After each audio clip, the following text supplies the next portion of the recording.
So I drove down the street, turned around in the fireplace. I mean, what do you call it, firehouse. Backed up, got my gun out the glove compartment, went back, rolled down the rental window from the passenger side, and did my thing.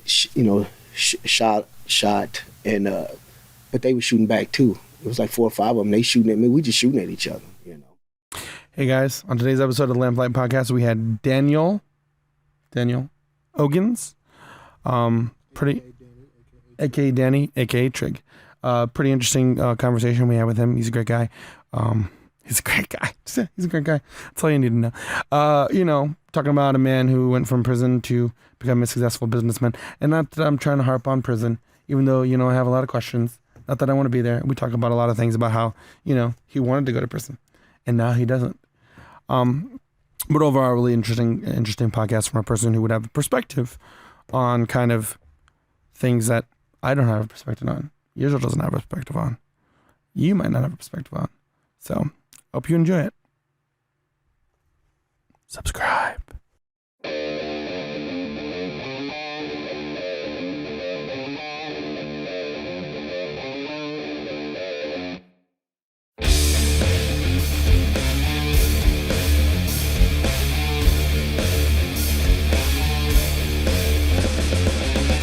All right, episode Trace.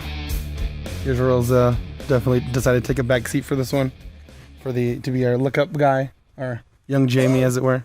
We'll call him young Israel. Our guest, Danny. I feel like Daniel's very formal, like maybe like where when you were young, like only your parents and adults would say Daniel Ogans. They call me Bubba. They call you Bubba? As a nickname when I was young, as a Bubba. I think everybody, Tell us a little bit about yourself. Where you come from? I come from a town named Tulsa, from Tulsa, Oklahoma. It's it was a small town. It's done grew since when I was small, but Tulsa, Oklahoma. It's in Oklahoma. It's just Oklahoma. Yeah. I mean, because when you think about Oklahoma, I guess maybe because you don't come there. I mean, you think of like country, same like when people think of Georgia, Right. And then when you start to find out that there are big cities there too. Oh yeah, Tulsa is relatively big. People think in my younger years I lived in California. They thought in Tulsa all we did was ride around on horse buggies and horses and stuff like that. It was nothing like that. But better known for the Black Wall Street. I don't know if you're familiar with that story. Well, I'm going to pretend that I am. I'm not too. Why don't you give us a little rundown about it? Because I understand you're someone in your family. Yes, absolutely. It's my grandmother's sister, which she makes of my aunt. My aunt Les. She was, and actually during that time, she lived down during that time. She's about 107 now, 108. She's still living. She was a part of the Black Wall Street, the horrendous race ride. And it was real bad, A lot of black businesses was burned, and hospitals, schools, churches. A lot of black folks lost their homes and in prison. So, of course, that was a little bit before my time, but I know a little bit about it. That's horrible. Yeah. If we could all live to be 107. Yeah, really. I'm sure she has some interesting stories. She ever tell you any? Not many. Most of the time, it was just. No, not many. No. Not really. She didn't talk about it much, But I'm sure stuff like that. I'm sure it had some sort of mark on her life. Yeah, it did. So the thing about you, I don't. That's how I started with Ananiah too, with Larry. A thing about you, I know. I'd like to kind of to get a kind of just an understanding, about the community you come from. Right. Maybe you can kind of explain or give representation of us. Because on one side, as we just mentioned, so everybody already has their stereotypes about what a state is, what state of Oklahoma, whatever. And the other side, everybody has their opinion about black culture and about what the different communities look like. Everybody has the stereotypes. Right. So what's your community really like growing up? It was when I was growing up, it was basically a sport town. Everybody played. It was football, basketball, it wasn't many. Well, we did have the fights and stuff like that, but that's pretty much all our town was, is mainly a sports town. Obviously, I grew up, in sports, basketball, football. I grew up with a mom and stepfather. I was in sports. I was real athletic. I was all-star basketball, all-star football, and in school I was one of them type of guys that I really didn't like. I didn't like bullies. Right. I grew up from a pretty decent home. My mom, even though she had me at a young age, about 15 years old, she did the best. I mean, she with what she was handed. But coming up with a stepfather, he did what all that he thought he could do, but we didn't have that father figure there. Right. So it led to seeking attention outside the home. I got caught in the gang violence. But what led up to that is, let me go back a little bit, was the fact that growing up I didn't like bullies, and so I was one of them type of guys that in a classroom, if I felt somebody was being bullied, I would speak up I would take up for that person, whether it was a girl or a guy. I would speak up for that person or defend that person.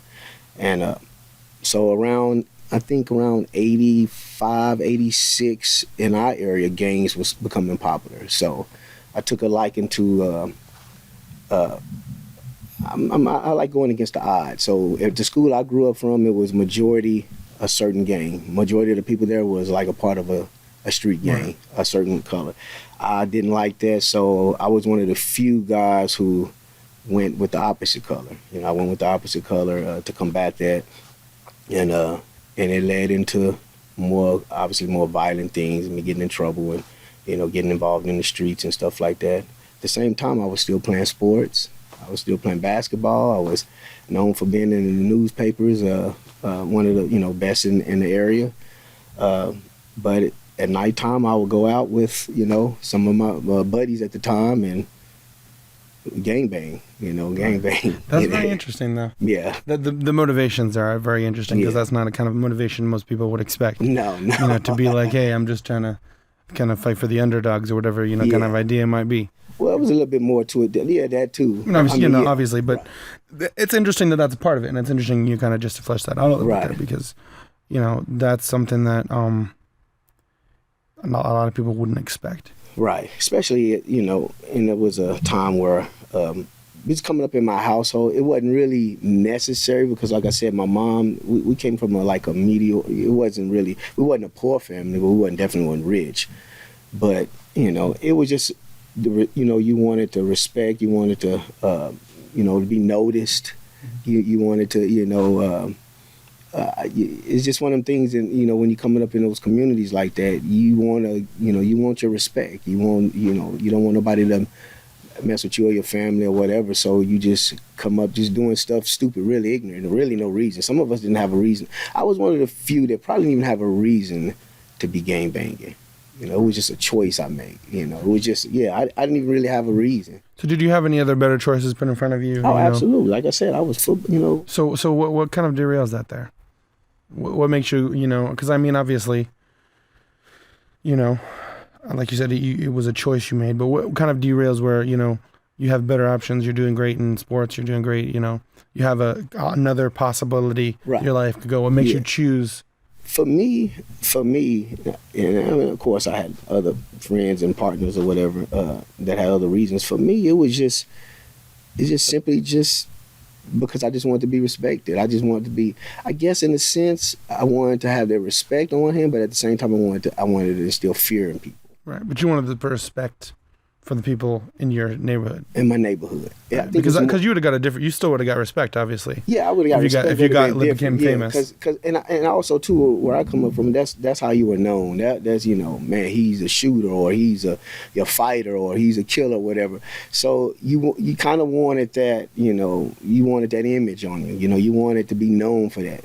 So that was my reasoning. Did I have to? Absolutely not. But I was in that environment. I did come up living around there where shootings was taking place, robberies was taking place, drugs was, But for as me, I just wanted to be known. I wanted to be known where, So you think it's a lot of the culture of the community around you that kind of pushes exactly you? What it is. A lot, it maybe a little bit different now as it was back then. I think it's a little bit more harder now than it was back then. But yeah, it was a lot. Because we didn't have nothing else to do. Right. So what about because earlier when we talked, you said you never sold drugs. Right. But what kind of obviously that's being sold in the community, right?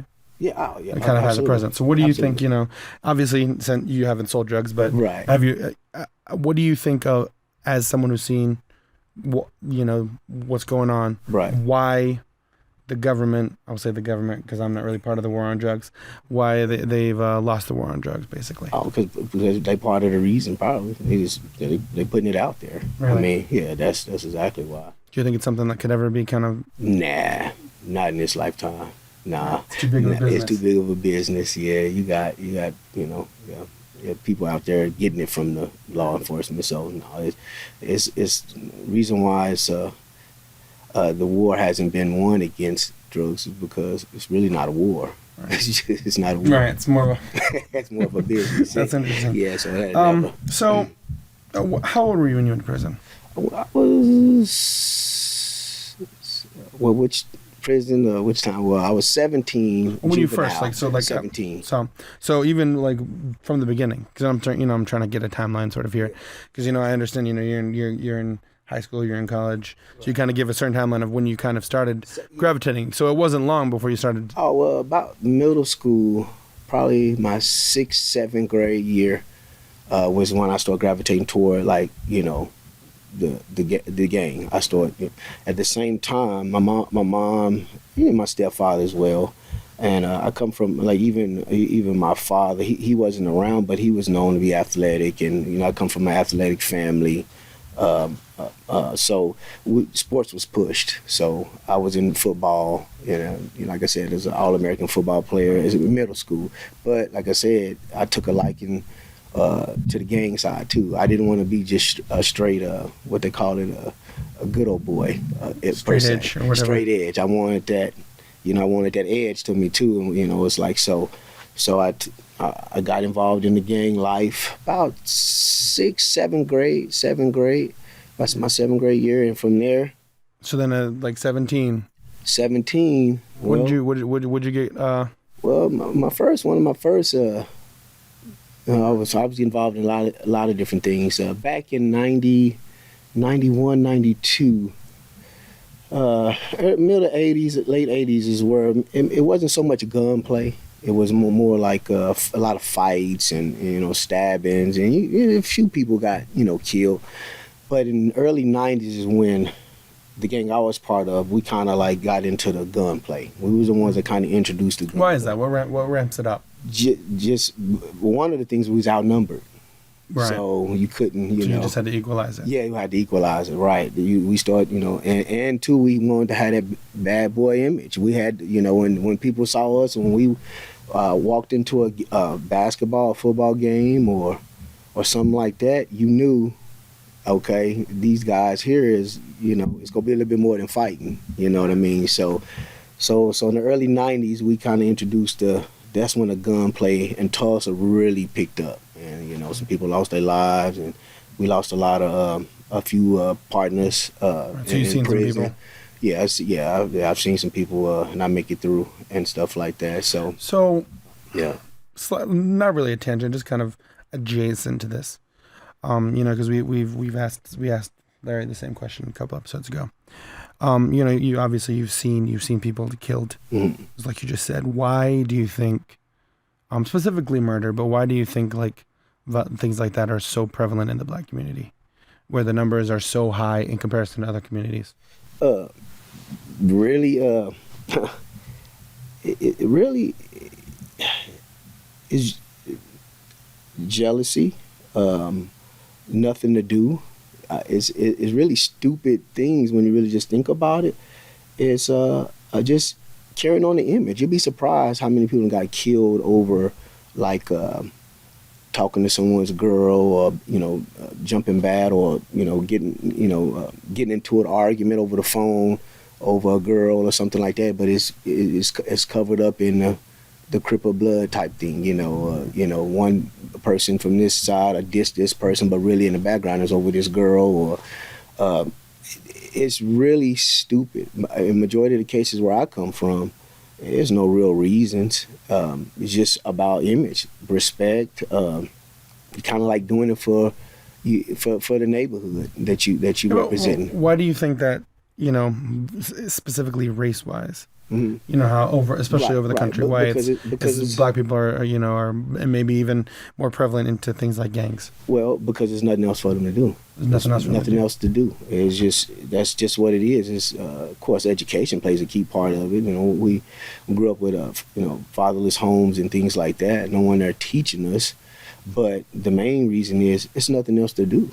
I mean, you have a fair Bell's amusement park or something like that open up. Everybody wants to go there, and it's going to draw majority of the Black community. And there you go. You see somebody from the other side. You see this guy you don't like. And there you go. So how do you think that gets resolved? What do you think we do? Do you think it's people? Because that leaves a lot of big questions. Because there is a conversation in the world, in politics in the world overall, about the same question. Some people talk about a lack of access to job opportunities, and basically, is that the situation? That's what I was going to say. Because I was thinking, I was asking about that. I was asking about is it education? Is it lack of job opportunities? Absolutely. Is it a need for someone someone older to kind of come back and kind of get involved in the community? That too, getting certain leaders, certain guys. Think about it. It's no structure out there anymore. Everybody kind of got their own cliques and doing their own thing. But yeah, getting guys who's leaders from those groups and bringing them together, and that could help. Bringing those leaders from different rival gangs, right. And that way they would have influence on the guys that's in the neighborhood. But nowadays, like I said, you got so many different cliques, that different branches that branched off of, like the Blood set or the Crip set. I mean, it'll be a difficult thing to do. But the main thing is, like you said, is jobs, creating job opportunities. Putting money in people's pocket. That's gonna be the best way to resolve it. Other than that, and you're still gonna have crime. But that back to what I was saying was, they get it because they do it because somebody might be broke. You might not have money, in your pocket. It's hard. You waiting on a paycheck. $350, $400 paycheck a week where you can go get it today, or see somebody with something, a chain on, or some rims, or you could just take his car and go get it. It's instant. It's quick. See, that seems really difficult to overcome. Right. Because if when you're in that situation, then even if you have job opportunities come in, like how do you convince somebody to take those opportunities when they can get the same amount of money overnight? You have to increase. Yeah, you have job opportunities, but it has to be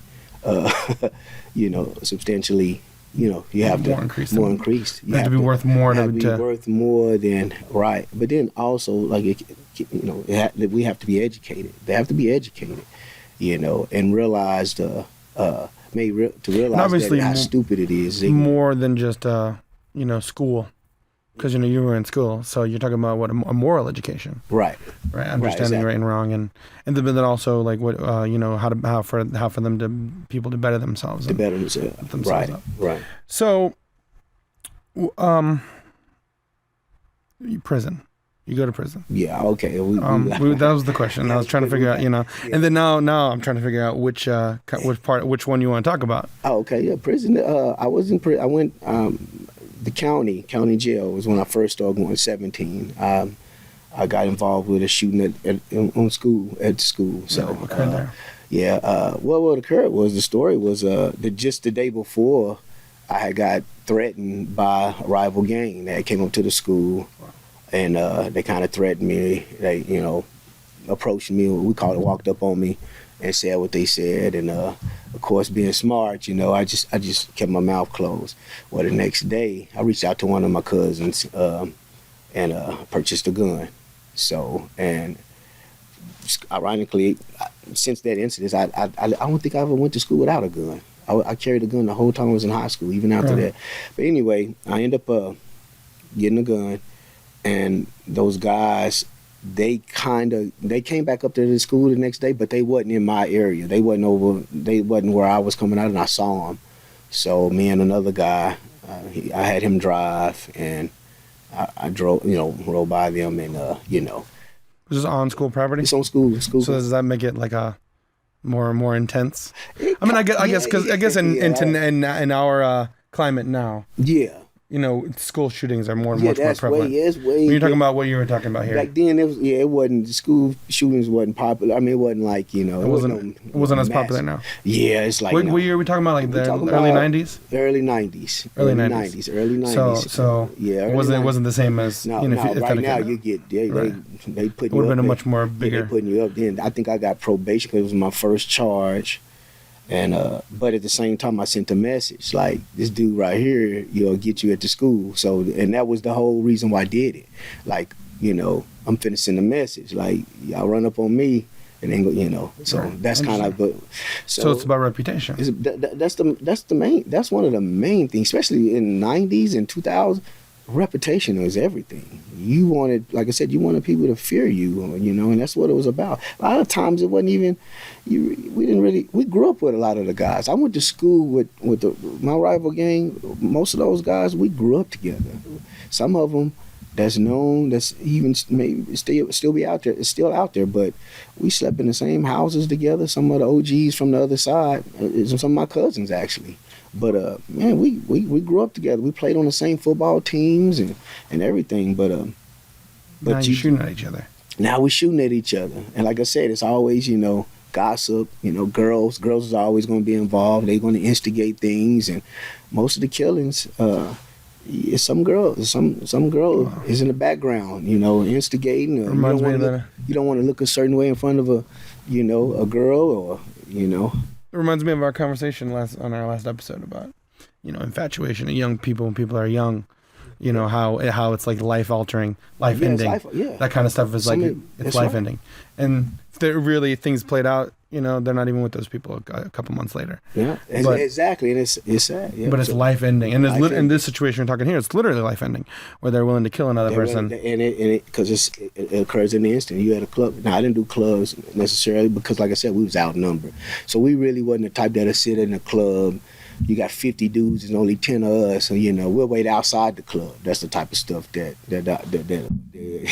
we wouldn't go in the club because we was outnumbered. But yeah, I ended up getting probation on that case, and then was another case that, but I ended up going. What I went to prison for was a girl. It ended up being a girl that I didn't even. She saw us at a basketball game, and it was probably like 10 or 15 of us, and we went in a basketball game, and they all came over because like I said, we wasn't always around. So when we showed up, it was kind of like, oh, there they go, you know what I mean? So it's about 10 or 15 of us, and, we always attracted the girls, so the girls came over, and she started talking to me, and we exchanged numbers. And I think we talked a couple of times, and one time I think I called her, and the guy picks up the phone. He picks up the phone, and he says what he says. He says something derogatory. I said something back. Where you at? Well, I already knew who he was because I called. So jumped in my car, drove over there, blew the horn. I didn't do nothing at that house because I knew her family. So, right.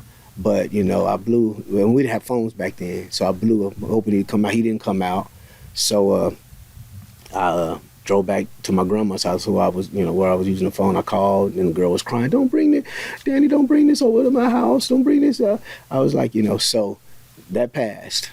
So about 3 or 4 months later, he was telling me on the phone, come to the, when you see me, come to the greenhouse. You know where the greenhouse? I don't know where's the greenhouse at. I don't know. I don't know nothing about no greenhouse. Man, what you talking about? So about 3 months later, my mom, we relocated from the north side. That's where mainly a lot of the drama was occurring at, the banging, my house getting shot up. My house got shot up multiple times with my mom. That's a whole nother story in itself with my mom, my family there, falling out in the floor, bullets. To this day, it still got bullets, and they tell me still bullets in some of the houses that I stayed in. But anyway, I went to I was at a barbecue, and I got a call to come to no, I was at home. We had relocated out south side. It's more integrated. Wasn't this thugged out as where we came from, north side, black. And my mama got us out of the hood. She moved us out of the hood, and here I am still going back. But it was a barbecue, so I went to a barbecue, and lo and behold, something told me to look over. I looked over, and there was a greenhouse. And at that greenhouse was the rival gang. It was like probably 4 or 5 of them. I was by myself. So it was like 4 or 5 of them. I said, okay, that's the greenhouse. Oh, okay. So I drove down by a store. It was a fire station. This is 56. It was 56th Street. So I drove down the street, turned around in the fireplace. I mean, what do you call it? The firehouse. Backed up, got my gun out the glove compartment, went back, rolled down the window from the passenger side, and did my thing. Shot, and but they were shooting back too. It was like 4 or 5 of them. They shooting at me. We just shooting at each other. No concern about your own safety. No concern. No, and like I said, at the same time. But what's so crazy, I really wasn't intending to hurt nobody, hit nobody, nothing. And I didn't hit nobody, but I really wasn't trying. It was, like I said, it was his reputation. It was like, right. I got to live up to this image. I got to live up to, I'm not going to let somebody, that's how ignorant it is and stupid it is. I'm not going to let somebody tag me up and I'm not going to do nothing. But that was the kind of the gang I was a part of. It was like, we was on site. What that means is when we see you, it's on site. No questions asked. So I did my shooting. They shot back. But this is how sick or crazy, sickening it was, ignorant it was.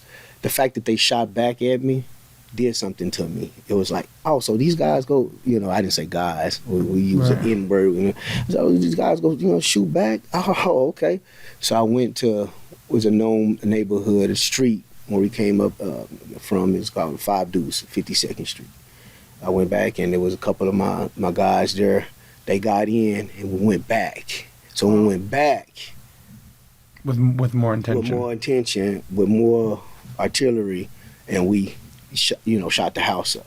Well, that's what actually got me convicted, because they said, I guess, some people were leaving, some family members or whatever, but we didn't know. I thought it was a gang house. I wouldn't. We never intended to hit any innocent civilians. No one does. In most cases, we're not hitting. We trying to get the guys who we beefing with, whatever.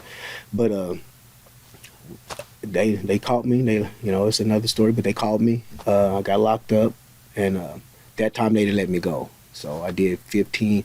I got a 15-year prison sentence, and then I did 7 years flat. So I was, at that time, I was 18, 19. And I did 7 years flat, and all that was new to me, the prison, and right. So when you came out, did you go back to the? Never did.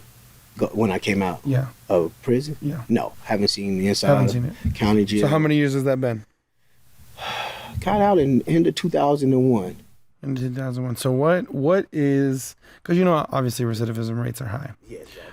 What point? First, is this a wake up call to you when you go to prison? Is that a wake up call? For me, it was. Now, most guys, I know guys as convicts. Like, what I mean by convicts, they've been in there a long time, or they don't mind doing prison. It's just basically like I won't say vacation, but it's a time for them to revive, or to just kind of they're going to just lay it down 10 years, 5 years, 10 years, 15 years, and get out. Repeat offenders. I know a lot of those guys. For me, that wasn't. Because remember, my background really wasn't that horrible. I didn't come up from a really rough, childhood. I actually chose this lifestyle. I chose to go this route because, like I said, it was mainly reputation. I wanted that. So you think it would be kind of like you didn't know you were even choosing what you're getting into, in a way. In a way. Or maybe you realized after going to prison. But what's so funny here is, coming up, I always wanted to go to jail. Really? I just wanted to see what jail was like. I used to get traffic tickets and stuff like that. And I see the guys coming back from county jail, for getting from jail, and they would come from the back where the judge was. And I used to be like, man, I wonder what's back there. I wonder, for some reason, our community, we kind of want to see the inside of a jail before you go. Not after the first time. Now you're all right. You're okay with it. But the first time, I mean, you kind of it's intriguing. It's curiosity. You just want to go experience it, And then, but after the first time I went, very first time I kind of jumped the gun. And the very first time I went to prison, well, I didn't. What I got convicted for, I got convicted because remember I told you about the school shooting. Well, after the school shooting, the shooting at the school. The shooting at the school. Because that wasn't a school shooting. Yeah, exactly. Yeah. It was a shooting at the school. Shooting at the school. I definitely don't want to get in trouble. Oh, definitely. With you too. Yeah, right, exactly. Shooting at the school. The shooting at the school incident was I ended up getting involved in another case. It was a capital case. Okay. I ended up being acquitted of that. That was I wasn't acquitted of that case where somebody lost their life. But then after that, that was the incident where I ended up getting into it with the guy on 56th Street, and I actually did prison time for that. But that was part of because I think they felt like I kind of got away with which I got away with a little something on the case before that. So we go. Right. So they're gonna double down on you now. Yeah. So you turn your life around in prison. Obviously, it's not easy. No. Specifically in prison. So let's talk about that because I know we've kind of talked a little bit about the environment. Right. For me, this person who's never been in prison. Right. Right. There, you obviously know. You didn't know. I didn't know. I'm joking. You're very funny. Yeah, of course I look like a thug. Yeah, maybe a thug in the Viking times. But no, to big surprise to everyone, I haven't been to prison. Yeah, no, I know. Israel hasn't either. Okay. Believe it or not. But everybody has a stereotype of what prison's like. Right. And you have, in the movies, in TV, and you have the worst stereotypes than others. What is it like? How accurate are those stereotypes? What is in your experience? What is it really like? What is this environment? Like, give me an example of some of the stereotypes that you've heard, about. Well, the biggest stereotype they talk about people being raped in there all the time. First time you come in. In most cases, you have to. It's voluntary. I mean, you have to. That's what you want. Very few cases. Now, people do get raped. I'm not saying they don't get raped, but it's most of the time. It's not as prevalent as they would tell you. Exactly. Not where at all. People are just kind of your prey and they're being hunted.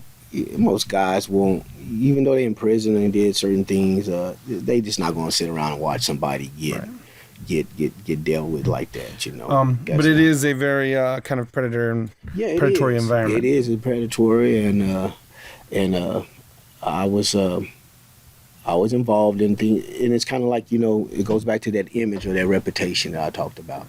And even though at the time, 97, I was introduced to a Peaceful Solution Character Education program that changed my life.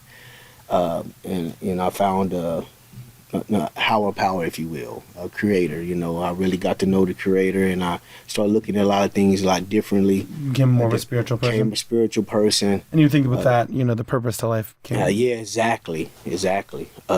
Yeah, exactly. I had a meaning. I had a purpose. It was a reason why I was here. I was put here, or even mankind, for instance. But being from 97, because of course I didn't get out to end of 2001, 2002, like 2001, October, December, or something like that, November. I still had to survive in that environment. Now, keep in mind, I was trying to be a peaceful person. Trying to be a peaceful person, but I got sentenced in 95. So 95, 96, 97, I'm in prison, right? I'm what they know as Trig, Trig. So I have to uphold that image. I have to be like I said, how I was before I got locked up, I had to earn my respect, and you know what that respect is. You got to fight. You got to do whatever you got to do to keep it. That's what because I think specifically mentioning the peaceful solution, we would then that's a misnomer, but it's what's called and considered respect. Right. But misnomer what respect really is. Right. Because you're talking about more. You're talking about fear. Right. Right. You're talking about and then obviously the reputation. It's not about regarding anyone actually truly caring about you as a person. Right.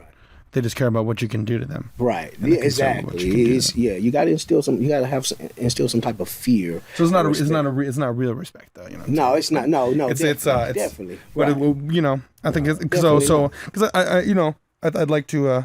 I'm sorry, I didn't mean to cut you off. Absolutely. I'd like to definitely explain that, right? So that now we understand when you're talking about respect, right? In any of these connotations, you're not talking about respect. Oh, I got you. Right. You're talking about more fear. Right. More fear, right. Because there are people you respect, right? Yeah, I'm coming from a street perspective. No. I'm not trying to correct you. I'm just just for everyone to understand. And I think also because as you mentioned the peace solution, I think it's important for people in general to kind of understand the definition of respect. Exactly. Like as you know now, you didn't know at the time. I didn't know at the time. Absolutely. Right. And I think that obviously that word it still works. Right. It still works because it's probably part of the definition you'll find in the dictionary because it's been turned to the definition. Exactly. But when you're talking about now as someone who's kind of represented peace solution in a way, right?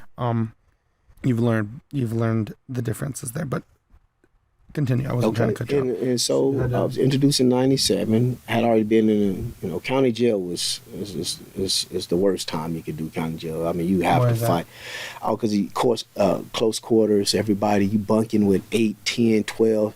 At the time, it would be like a 12-man room, but you might have 17 men in there. So I'm sleeping on the floors and stuff like that. So that was probably the worst time you can do. And you talking about senseless beatings, bullies, it all goes down in the county jail.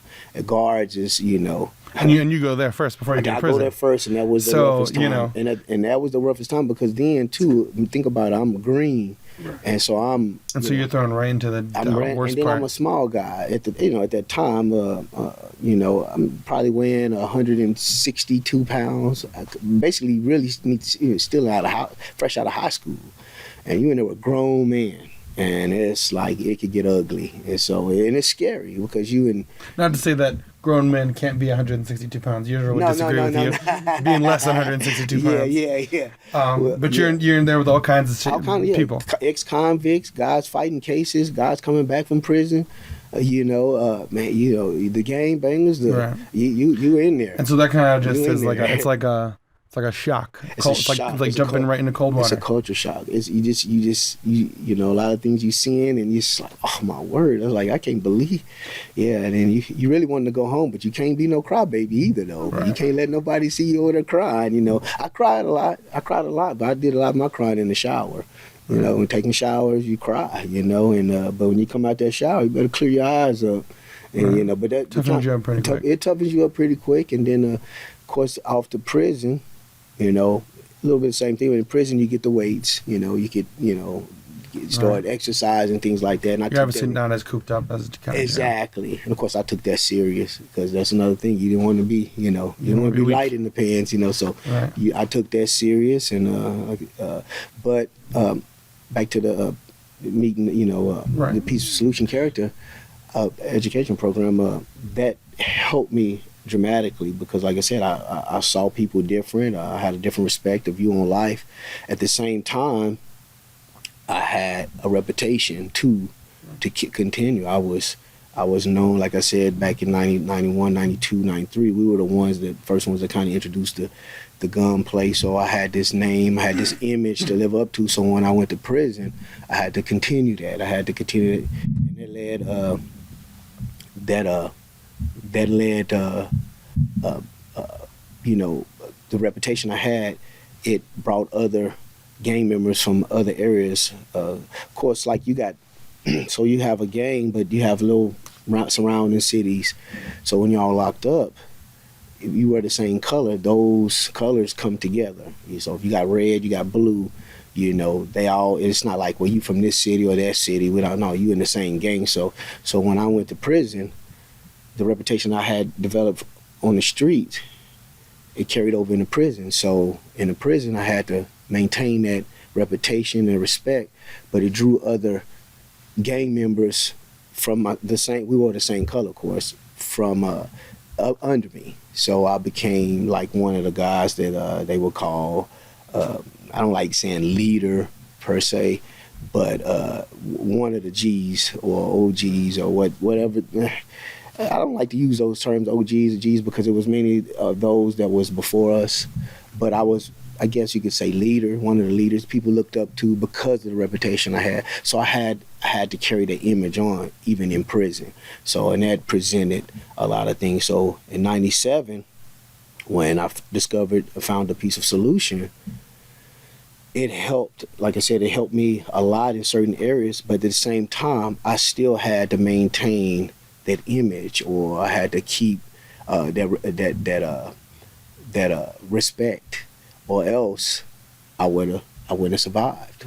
I wouldn't have survived. So it was things that I still had to do, or had other we call them little homies do, to keep it going, to keep that name thriving, to keep my respect going and stuff like that. So, and that's what I had to do to keep it going. Even though I knew certain things wasn't right, but because of the environment you placed in is either you're going to be that way, or you're not going to be survive, or you're going to be in what they call protective custody. You're going to have to be locked up 23, 24 hours a day, no outside time, and be away from everybody, and known as basically like a snitch or a rat, or you don't want that, and who I was, it was no way at that time that I could accept that, wear that badge like that. Now, having said that, I did a lot of praying. Even though I was considered the leader, one of the leaders, I was a peacekeeper too. So I believe it sounds funny, but I would apply certain things like one of the things that I wanted everybody to go home. And I think people too, why they allowed me, certain guys looked up to me because they knew I wanted the best for them. You know what I mean? I wasn't like ignorant with it. I wasn't stupid. Like we had little guys at this particular penitentiary we was at, we were outnumbering the other gang. So when it's like that, you tend to have little younger guys do ignorant, stupid stuff. So they was doing stuff like borrowing like a box of Debbie's or food, right? In prison, you have Debbie's and you have candy bars. We call them cho bars or whatever. I had like 2 or 3 stores. I had like, to where people could come and get items, and 2 for $3, you to increase to. It's a way of making money, but you're doing it in far as commissary. So I had 2 or 3 stores. I had other guys running stores for me and stuff like that.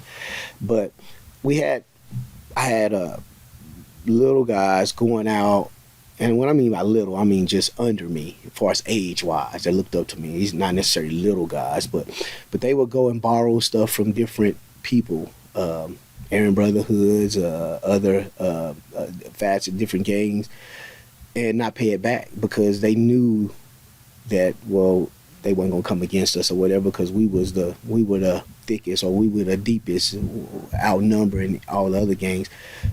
But I was the type that then they would come to me, hey, did you know so-and-so owes?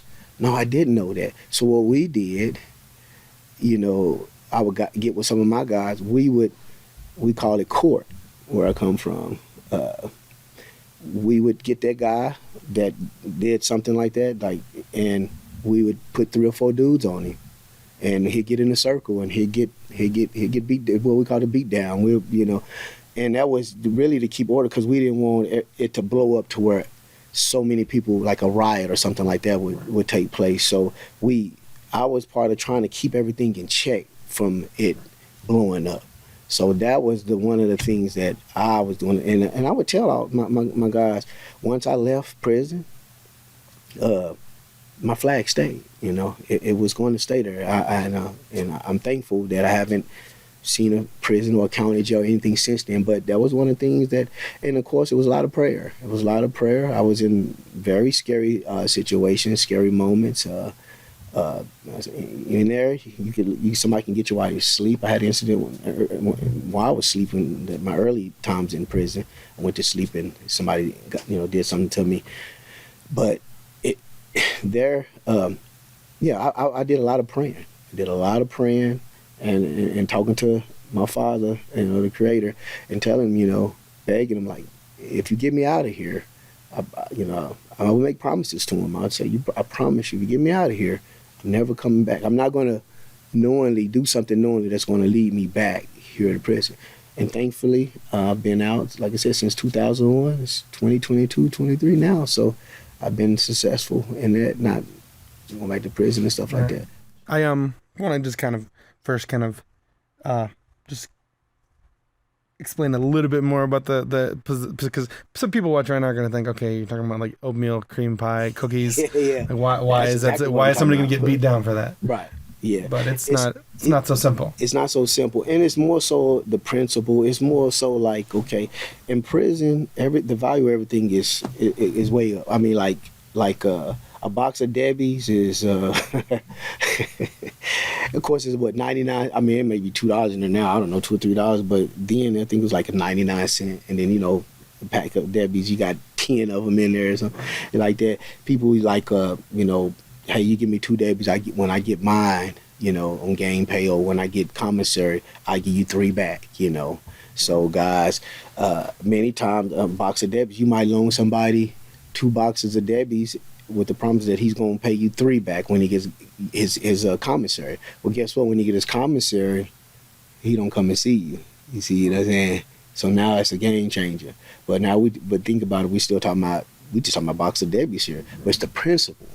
It's the principle. If you don't act on that or get that taken care of, your store will cease to exist. You won't have a store no more, because now it's like, okay,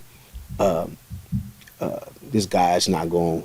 I can go borrow something from him, and he ain't gonna do nothing. I don't have to pay him back. He's not gonna do nothing. It's a very predator. Yeah, exactly. Oh, yeah. Oh, and it's not. Every instant. And the guy's going. Of course, he's gonna check on it and stuff like that, and hound the guy. I've done things in there where I loaned somebody something, and I knew he wasn't gonna pay me back. I knew it, but it's like it's gonna cost me less just to go ahead and loan him 3 boxes of Debbie's, loan me 3 boxes of Debbie's or cakes or soups. We got noodles, cans of chilies. I'm just using Debbie's for example though, but it's different things.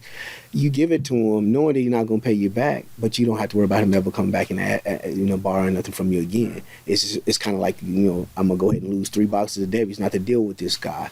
But at the same time, I was a guy too. If somebody didn't pay it back, I had to send somebody to go get it. And I was always paid back. Everybody, if you owe me, I got it back. It was no ifs, ands, and buts about it. And if I didn't get it back, if I didn't get it back, I knew that would bring trouble. I mean, in other words, I would lose that respect. I would lose that. But most of the time, in most cases, everyone always will pay my stores back. You talked about being put in some scary situations. Yeah. Does that occur after you're trying to change your life, turn your life around? Absolutely. What kind of situations One of the situations where it's funny that you said that. We brought it up. It was an incident where where we had a young guy. One of the young guys did something to a guy on another unit. It was over like a drug deal, like some little weed things or whatever. I didn't really sell drugs, but I was around it. But it was, and remember, I was the one that they came to with all the problems or the issues. If something took place, I knew about it if it was on our team or whatever. Well, one of the guys, he got caught up in an incident where I guess he had got some smoke from some weed from somebody and didn't pay it back. Well, I heard about it. They came to us and it kind of got, I guess the way it was addressed to me, I didn't like it. yeah, I guess it was more so, even though he was wrong, but the way, I guess, the tone or the way it came to him, I didn't really like it. So it was a mount up. It was fixing to be, it's getting ready to be like a whole yard deal, like a riot, basically. And it was like on the edge. It was on the brink. We was getting all in there. You have like what we call shanks and different made up different things, weapons and stuff like that. And they were doing what they were doing, whatever. And it was just a scary moment because I knew once that had taken place, I know I was like probably 6 or 7 months from getting out. This is just one incident. I was 6 or 7 months from getting out, and ironically, I mean, it's funny. I just it kind of de-escalated, and I still to this day don't really know why or how it de-escalated, but it was some things that it ended up being me and one of the other guys. It ended up turning out to be that, and it didn't escalate to nothing bigger. So it was something that I ended up doing. Yeah, but it didn't prevent you from getting out either. It didn't prevent me to get out. It kind of like flew under the radar. Everybody, when the guards came, everybody took off and stuff like that, and then it was kind of dead. But that was one of the scary incidents that I was in because I knew it was going to probably cost me a time, like more. Because, you get lives in there. Guys get 20, 15, 20 years for stabbings and things like that. And I was on the edge. I'd already been in 7 years.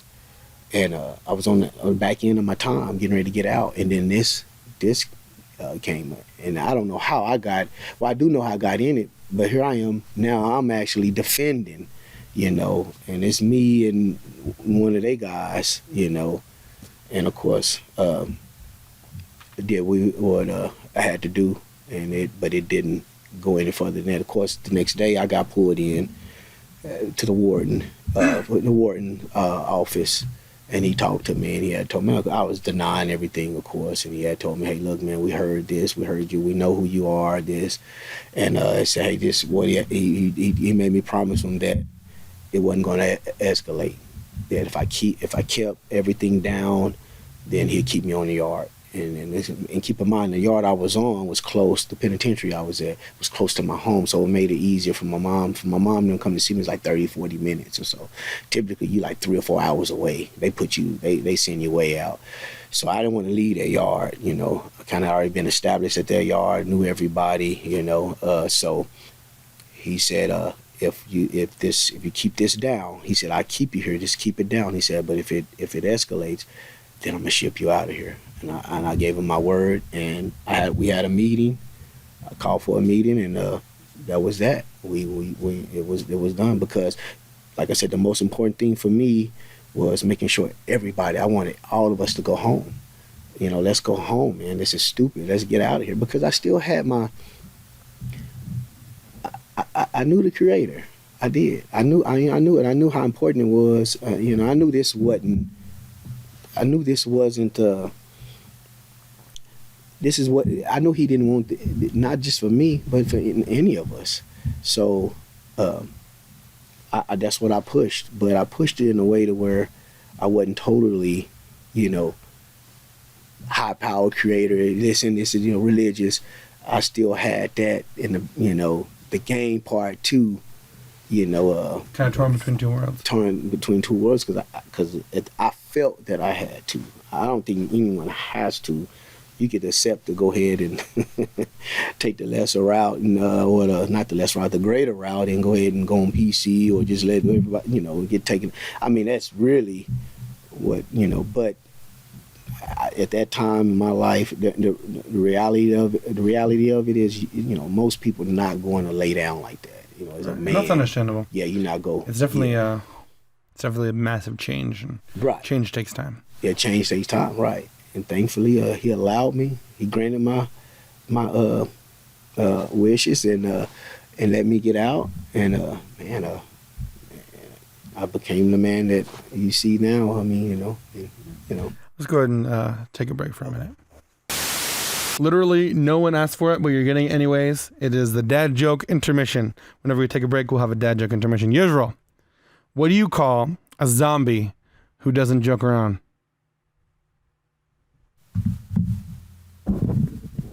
I have no idea. Dead serious. Wow. Why'd you take the mic? Because then I was gonna say, guys, we really need to get you Israel a mic so we could hear his laughter right now as he's just cracking up from this hilarious joke. All right, dead serious. Write that down, folks. Tell your children, tell your dads. Dead joke, intermission. All right, we've returned from our... Hold on, let me do this. Subscribe.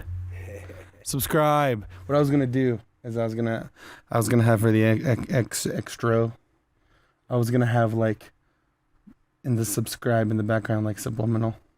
Like this is, but it's going to be a not. I'm just going to be like, this is a subliminal message. But anyways, what's interesting now to talk about is, now here you are, some 20 odd years later, a successful businessman who's been out of the prison, been out of the life, moved to a different state, etc.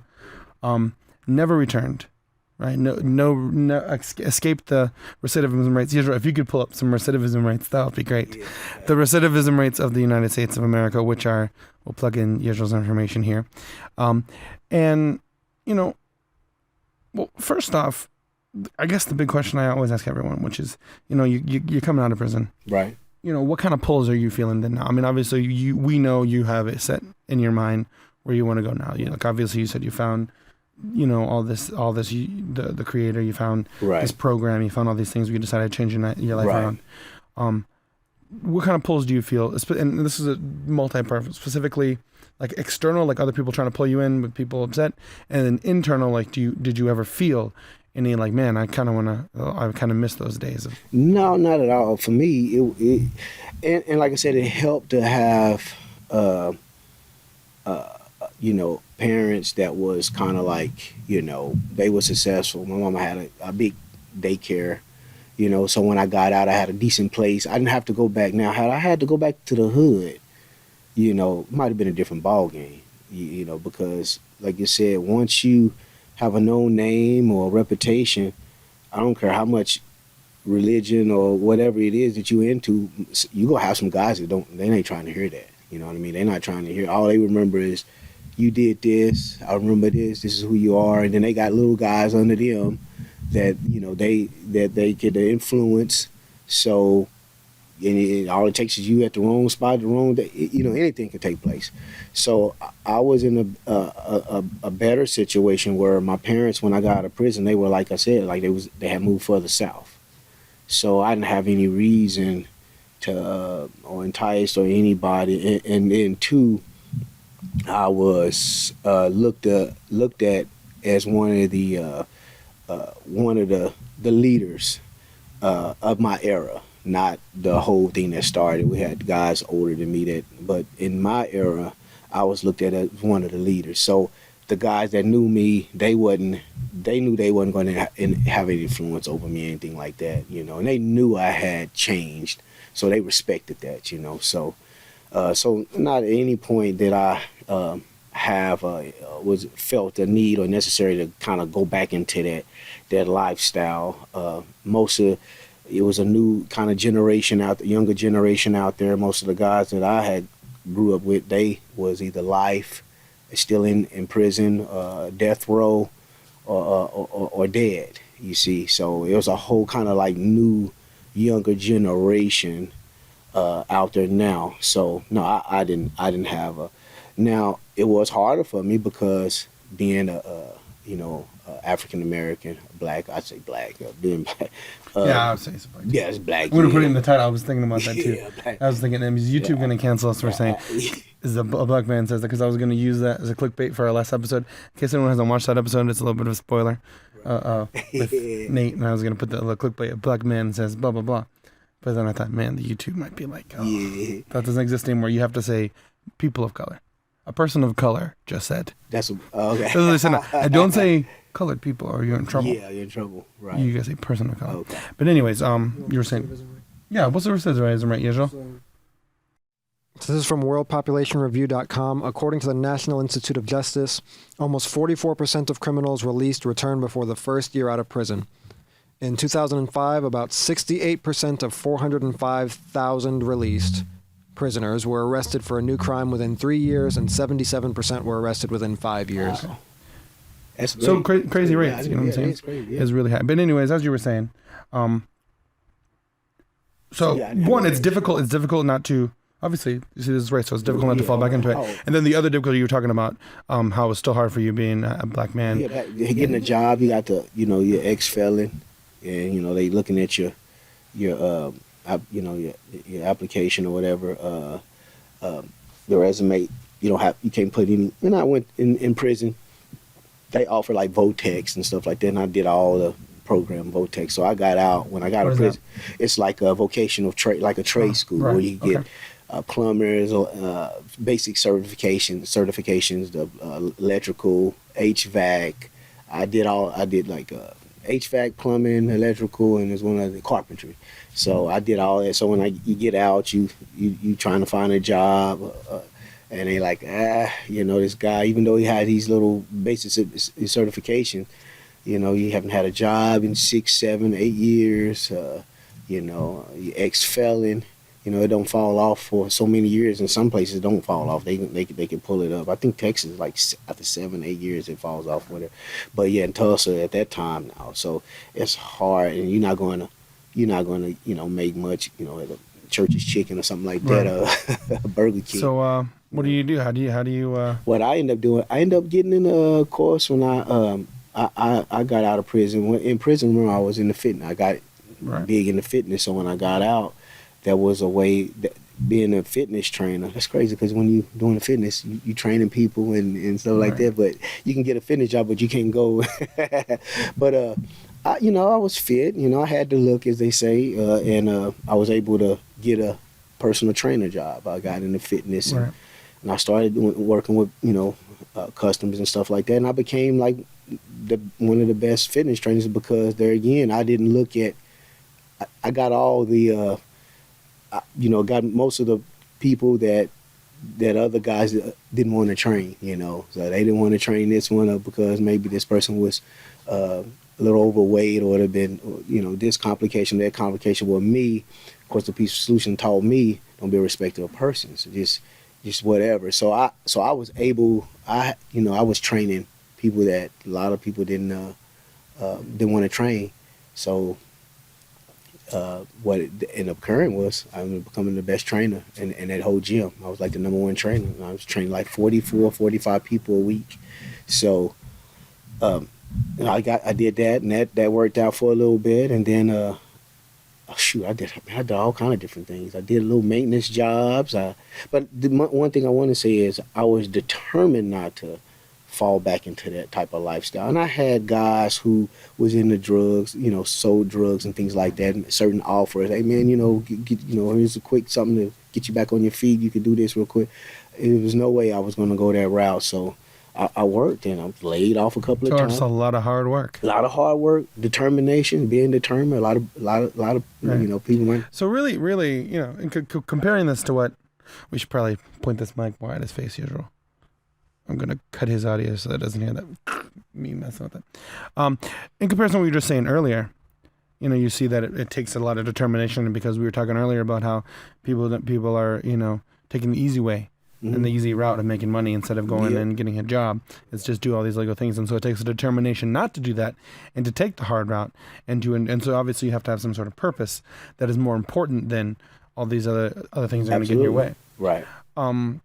What kind of tips do you think you would now, having gone through all this, what kind of tips would you offer to someone in a similar position I don't want to say realistically, ergonomically, whatever, like in order to succeed, and so that they don't have to kind of fall back into that? One of the biggest things that, if I was talking to, and I have spoken to some of the some guys back home occasionally, the biggest thing is the environment. That's what you have to kind of change that environment. Do whatever you can to get out of that environment. Because if you don't get out of that environment, it's tough. It'll be tough. So that would be one of the biggest things that had I not been in the environment that I was in, and you have to make a conscious effort to get out of it. And and I think when you're doing it and you're determined, you can change your environment. But I think without changing your environment, it'd be real difficult. If you stay in that same environment, eventually you're going to get influenced. You're going to get influenced negatively, and it's going to cause you to do things that, whatever that means, But that's the biggest thing that's the biggest tip. Change the environment. If you could change that environment and then, get involved in something positive, believe it. Well, that's another story, but that's just that. I was getting into as far as the foods. But that's a whole nother thing. Things change your health. Just get in health, because it affects. Feel free. Tell us about health. No, just established yourself as an expert, a personal trainer. Well, tell us about health. What kind of foods? What is? Do you think? How important do you think? This is kind of a side. I didn't know we were gonna have this conversation, but that's the point. Go everywhere. It's kind of a sidetrack. How important do you think the health and what you're eating affects your brain? It's absolutely everything to me. And your mental. It affects the mental. Yeah, when you eating things that you shouldn't be putting in your body, or doing things such as drugs, food, it works the same way as same effect as drugs. Like, as far as if you putting the wrong foods in your body, it can have the same effect that a drug could cause. So eating healthy, and what I mean by that is eating foods that's organic. That helps. Not processed. Not processed foods. I'm trying to. All kind of there's all kind of junk foods. And Eliminating less on the sugars, low sugars. You get into more of the healthier sugars. Monk fruits and different things like that. Monk fruit is like a sweetener. Different sweeteners. There's natural plant-based sweeteners and things like that. Not because it has an effect on. What about supplements? You take a lot of supplements? Supplements, I do. I not so much now because I eat healthy, but definitely protein supplements and things like that. Of course. I was getting ready to say something about that. That's okay. I lost it. But definitely. I think that's a big part. That's a big part of it, because you putting things in your body is going to cloud your mind, or foods, and it's going to affect the way you think and you move, and it's a huge part of it. A huge part. Unhealthy diets. It's very interesting. Yeah. So here's a sort of off the wall a little bit kind of question.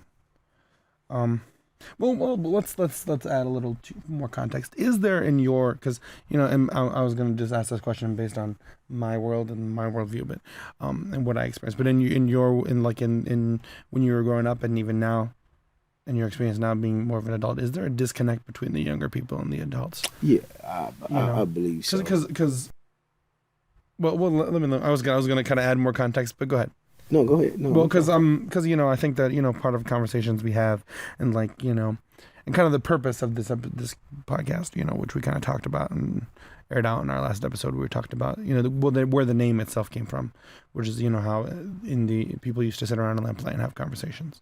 But one of the conversations we were having with the name was about how younger people and older people don't really kind of sit down and talk and exchange wisdom anymore. Right. And so obviously, there's people in your you mentioned OGs and people who in your not just in prison, but I mean in your life when you were younger, who had pearls of wisdom that maybe you didn't really catch on to. What do you think kind of prevents, what do you think causes that disconnect that you just kind of agreed on between the older and the now or back then? Well, both. Right. Back then, from your perspective back then, why you never really picked up and listened to any wisdom from the older people, and then now, in your position now as being someone who's trying to share this information, why some people wouldn't listen to you? I think when you say disconnect, I think it has a lot to do with just older generation. A lot of times you have to experience as a young. I'm speaking as when I was young, and I had older guys in the neighborhood or in prison and stuff. So, but it's like being young, you almost you gotta experience it yourself. You want to experience it. You can't. Somebody could tell you.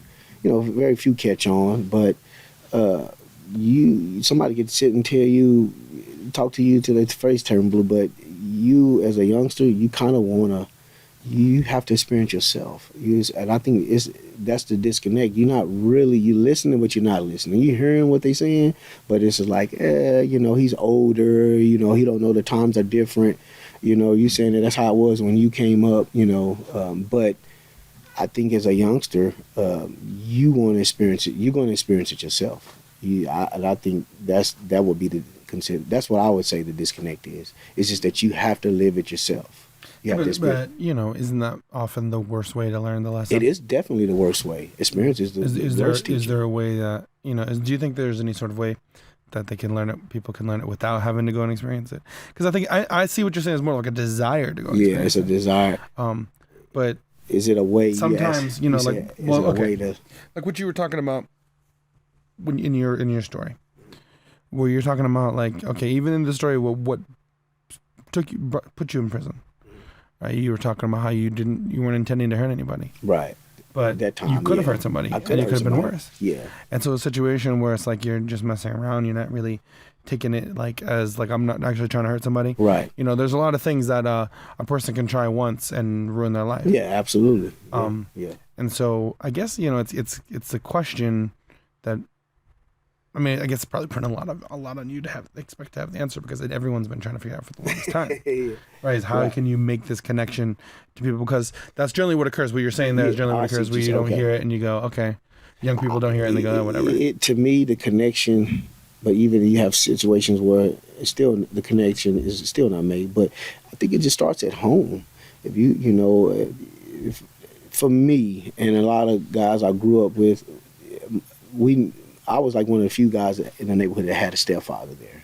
Everybody else, all my friends, no dad, single mom, single parent home. But that father being there, I think that would, because it goes back to education and being taught from home. But you have those who have fathers that fathers are in the home and they still get in situations. It's just really, as a youngster, you just want to experience yourself. I mean, you just gotta, and it's not the best teacher, but somebody could tell you could talk to someone who lived it and everything. You talking to someone that lived it. I mean, I've lived it, I've been through it, and I've told several but they still got to find out for themselves. They got to experience it themselves, and it's just the way it is. It's just the way it is. It's, I mean, I've been in the county before I got my prison time. I was in the county like three times, and each time I would go, I would hear guys like, man, you better take this case, or man, you can't do this, you'll get, man, how much time you'll get. Once I got out, that's out the window, because you just living life. You're not thinking about what so it's really finding that purpose. Yeah, you're right. With you specifically, as you're talking there, yeah, it took you finding that purpose, finding the purpose, finding the reason to change your life around. Right, finding a reason. Yeah, exactly. What kind of lessons now as a father do you teach your son? Do you ever tell him about, like, do you try to keep these kind of things from him so he doesn't? Yeah, he doesn't know. No, I don't keep much. I mean, I'm of course, if he watches the podcast, he's gonna hear. Right. This is gonna be the first time he hears some of these stories. I mean, he don't. Really? Yeah. So, I mean, for me, I do try to let my son,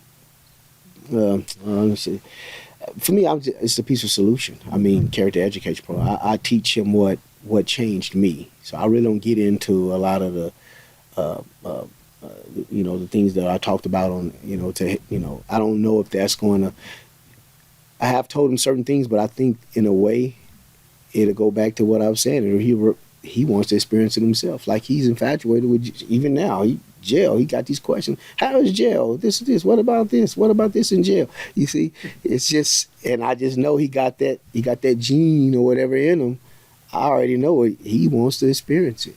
If he could watch a prison documentary, just something intriguing about just being I don't know, that bad guy. Yeah, so I try to keep him from knowing that part of it, but I do tell him certain things, and but like I said, he. Dad doesn't know what he's talking about. He's saying his dad's old, whatever the case is, he's thinking, whatever is coming to his mind that he don't know, he just saying that, but he's talking to somebody who's actually lived it. And, but he's gonna, if he don't change before then, he's probably just gonna have to experience some of these things to help change him. Right. that's I mean, in a way, that's sad. just it's sad, but you kind of hope real. that maybe you can connect to him before. Yeah, definitely, and that's the plan. That's definitely the plan. I'm not gonna give up there, but I'm just saying the reality of it is, he wants to experience it himself. I think it's very interesting. I think your story is very interesting. Yeah, and how what's interesting to me is there's always these commonalities between everyone. I hear. Like the biggest, like all these things you said, it's like everyone else kind of says the same thing, the commonalities of just not having anything to do. Yeah, that's and it's interesting how, it's interesting how you're being set up. When you were talking, it's like interesting how it's all set up because when you're before you go to prison, you don't have jobs. You don't have opportunities. Nope. And it pushes you towards these things that bring you into prison where you get out and then you don't have jobs and you don't have opportunities. Exactly. And so they're kind of setting you up to fail here so that you're going to go, you're going to, it's a whole big conversation as to the motivations and what that is, but you're going to go and you're going to take the easy route. Sometimes it's a position where that's the only choice. That's the only choice. Had I not had the Peaceful Solution Character Education Program, I would have took the road because I wouldn't have known, what I mean? But even though the Peaceful Solution program is presented, you still have to take the conscious effort in learning it and be determined in yourself. So if I was talking to some youngsters or whatever, you still gotta be, it's just not going to do it for you. You got to make a conscious effort. Like, this is what I want. I want to change. I don't want this way of life, and be determined and don't give up. It only works if you use it. It only works if you use it, and don't give up. Even because there's going to be some setbacks. You're going to have some setbacks and you're going to have some hard times. But you just know in your mind, I can't accept going back to this lifestyle. I'll be determined, and that's what it's going to take. If you don't, then, but yeah, it's hard because it's nothing to do. You don't have nothing to do. You're sitting around and you got something like what do they call it, bells or I don't know. It could be an event or something where everybody go and meet up, and you just see just people just hanging out, sitting on their cars, smoking, talking, drinking, laughing, because it's nothing to do, and it's nothing to do. And I think you highlighted it very importantly there, education. Yeah. And one day, I think that it's, the entirety is we just try to do the best we can, and I think your example where usually you're telling your story and you just try to help the people that you can, and one day we'll be able to. I think over time the more the messages get out there, and over time I think people grow up. It's sad that some people don't get the opportunity. It's sad that some people make decisions that put them in prison or get them killed for the rest of their life. Yeah. And the best you can do is just kind of talk to people that you can and educate the ones that you can. And that's what you're trying to do, educating your sons, educating the younger people around you deal with, is offering that education. I guess that's the kind of part of this. What we're trying to do here is offer that information to any person who wants to, because people don't have to watch this podcast. People don't have to do anything. Yeah. Some people choose. And some people get the information and still choose to do what is wrong and do the things that are damaging them. Yeah. But the best we can do is try to help people with limited resources we have. And then obviously, as you said, as was kind of the mantra from the beginning, what we were talking about is that people had to make the choice, because even in the beginning, even if the opportunities are there, if people aren't choosing to make those opportunities, how much do you think? I'm sorry. I kind of derailing again. I do this sometimes. My thoughts kind of pop up, and I like it. How much do you think the culture of music and society, where people glamorize certain things, how much do you think that really affects pushing people into these things? Where we have people out there like literally joking about killing. I mean, not joking. Sorry, it's literally rapping and singing about killing people, about selling drugs, and glamorizing it. You said how much percentage? Oh, wow. Man, how much would you attribute that? Oh, man. If you ask me, I would say it's got to be 70-80% of it, to be honest. I mean, the music, the entertainment, the movies, but the music, it's high. It's high. I mean, I don't know the actual numbers or percentage wise, but it's extremely high, because that's what that is what is influencing everyone. It's the music. The music is and it's so because it's a form of teaching, and you teach them okay. You know, radio stations now. Back when I was growing up, you only heard certain songs on the radio. It was mainly R&B, and then a few rap songs wasn't. Now it's like nothing but rap, and what they're talking about, killing, murder, sex, whatever it is, it's on the regular radio stations. And you know, you mix that in with, you know, drugs and you know, drugs and all the unhealthy, unclean foods, and that's what you're gonna produce. That's what you're gonna have. You're gonna have, but the music, oh man, that's pretty. So, that's what you're talking about is someone even would call a perfect storm. And I guess that's probably why stories like yours are so rare and why it's so difficult for people to get out of it, because everything is pushing you back into it. And everything is enabling you to fall back into it. There's nothing that's helping you out of it. And I think that's... Everything is about money. Pushing money. Right. Money. Right. Get that money. Go get that money. Go get that money. You know? Go get the money. So how you go get money? If you ain't working, ain't nobody saying go get a job. You definitely ain't finna hear that on no radio, no rap song. Go do my 9 to 5. Go get that job. Go do that. Yeah, no, it's gonna be go get that money. Well, wait a minute. Nobody's hiring. You know, where am I gonna get this money from? They talking about, you know, ain't no jobs around here. You know, you're gonna get it however you can get it. Yeah, you're gonna get it how you can get it. Yeah, kind of a failure of our society, I think. Talk about money, because I mean, when you talk about I don't know, it's talk about money, but the desire for money from, you know, even just from those from, you know, the ground roots up to like corporations where, you know, everybody has been everybody kind of values that over anything else, and that's kind of where we are today, and it's sad, but you know, I don't think one should lose hope. You know, I think one can, you know, make money and be moral. I think you're an example of that. You're a businessman. You have business, you have jobs, you have all these things. That's not just, you're not doing illegal things, and you're not just, you know, scraping by at what'd you say? Church's Chicken. Church's Chicken. I was gonna say Chick-fil-A. Church's Chicken. Church's Chicken. Yeah. We are not sponsored by Church's Chicken or Chick-fil-A. But if you guys do want to sponsor us, it's like I remember you asking the question, why do black people or African do things that they, why do they do the things? And do we cover that question? What makes? I think you did. Yeah, okay, definitely, yeah. I think you addressed it. Yeah, exactly. Well, I'd like to thank you for being on. Okay. It was fun. It was great.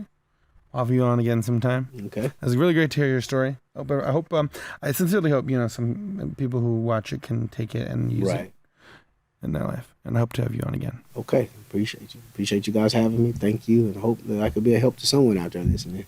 I know you helped Israel. Look at him. He feels so much more fulfilled after being on this episode. This would be where I would give our sponsors, but as we mentioned, Church's Chicken and Chick-fil-A, we're not sponsored. No. So if you guys want to hit us up. All right.